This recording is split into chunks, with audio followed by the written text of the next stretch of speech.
दुनिया का सबसे बड़ा विजेता, जिसने ग्रीस से लेकर पर्शिया तक सबको झुका दिया था, उसका नाम था अलेक्जेंडर, जिसे हम सिकंदर के नाम से जानते हैं। वो अपनी सेना के साथ हर जगह जीत के आगे बढ़ रहा था।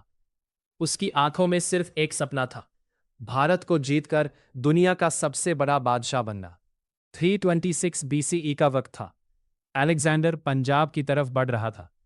उसके सैनिक घोड़े पर सवार थे, तलवारें चमक रही थी और उसका घमंड आसमान को छू रहा था। लेकिन भारत सिर्फ एक देश नहीं था, भारत एक संकल्प था, और इस संकल्प को तोड़ना इतना आसान नहीं था। उसी पंजाब की धरती पर एक ऐसा राजा था जिसका नाम था पोरुस, यानी पुरु। पोरुस कोई आम राजा नहीं था। वो अपनी प्रजा का रक्षक था, अपनी मिट्टी का सिपाही और अपने धर्म का सच्चा सेवक। पोरुस को पता था अलेक्जेंडर यहां राज्य बनाने नहीं, यहां लूटने आया है। और पोरुस ने उसी पल अपने मन में संकल्प ले लिया था, भारत की धरती किसी विदेशी के कदमों के नीचे नहीं होगी।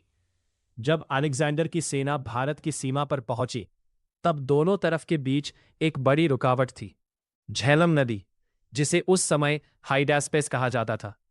बारिश हो रही थी, नदी का पानी तेज था और पोरुस की सेना नदी के किनारे तैयार खड़ी थी। पोरुस को लग रहा था कि अलेक्जेंडर कभी इस नदी को पार नहीं कर पाएगा, क्योंकि पोरुस की सेना न सिर्फ शक्ति में बड़ी थी, बल्कि उनके पास थे युद्ध हाथी, ऐसे युद्ध हाथी जिनका गरजना भी दुश्मन के दिल में खौफ भर देता था। पोरुस के युद्ध हाथी लोहे के कवच से ढके हुए थे। हाथी के ऊपर बैठे सैनिक तीर बरसाने के लिए तैयार थे, और खुद राजा पोरुस अपने हाथी पर खड़ा था, तलवार हाथ में, सीना तनकर, आंखों में आग लिए। उसके लिए ये युद्ध सिर्फ जीत हार का नहीं था, ये अपनी धरती के मान और स्वाभिमान का युद्ध था। लेकिन अलेक्जेंडर चालाक था।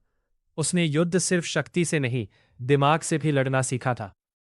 रात के अंधेरे में, बिजली की चमक और बारिश के शोर में, उसने अपनी सेना का एक हिस्सा छुपकर नदी के दूसरे किनारे से पार करा दिया। पोरुस को जब खबर मिली, तब तक अलेक्जेंडर की सेना एक तरफ से अटैक कर चुकी थी। अब ये युद्ध सिर्फ बैटल नहीं, इतिहास का सबसे बड़ा सामना बन गया।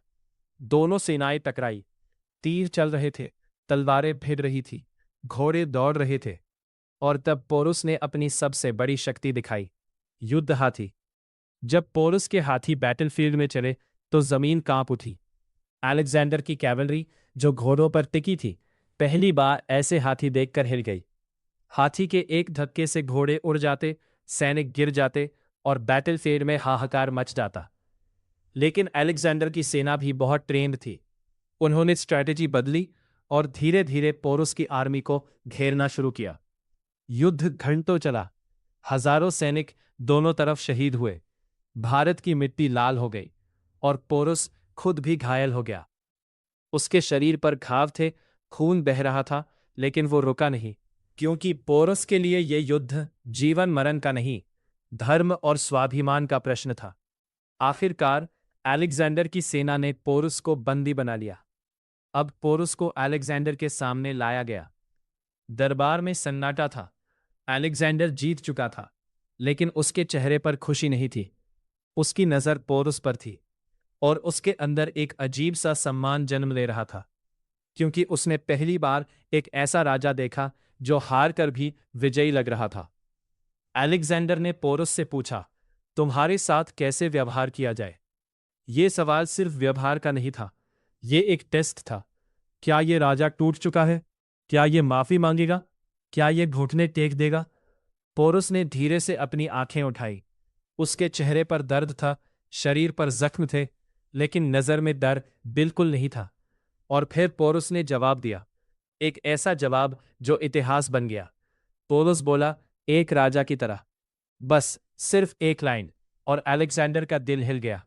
उसने महसूस किया कि ये राजा सिर्फ तलवारें से नहीं लड़ता, ये अपनी आत्मा से लड़ता है। अलेक्जेंडर समझ गया कि भारत को जीतना इतना आसान नहीं, क्योंकि यहाँ के राजा कभी गुलाम नहीं बनते। इसी सम्मान के कारण अलेक्जेंडर ने पोरुस को सिर्फ आज़ाद नहीं किया, बल्कि उसका राज्य और बड़ा कर दिया। वो समझ गया कि जिस राजा के अंदर इतना स्वाभिमान हो, उसको तोड़ना मुमकिन नहीं, और उसके साथ शत्रु बनने से ज्यादा अच्छा है उससे मित्रता रखना। राजा पोरुस का युद्ध सिर्फ एक बैटल नहीं था, ये एक संदेश था। एक संदेश पूरी दुनिया के लिए कि भारत की धरती पर हक सिर्फ उसका है जो इस मिट्टी से प्यार करता है, जो इस धरती के लिए झुकना नहीं जानता और जो अपनी जमीन को मां मानता है। आज भी जब भारत के वीर राजाओं की कहानी सुनाई जाती है तो पोरुस का नाम शान से लिया जाता है, क्योंकि पोरुस ने दुनिया के सबसे बड़े विजेता को यह दिखा दिया था कि भारत की मिट्टी के आगे कभी घमंड नहीं टिक सकता।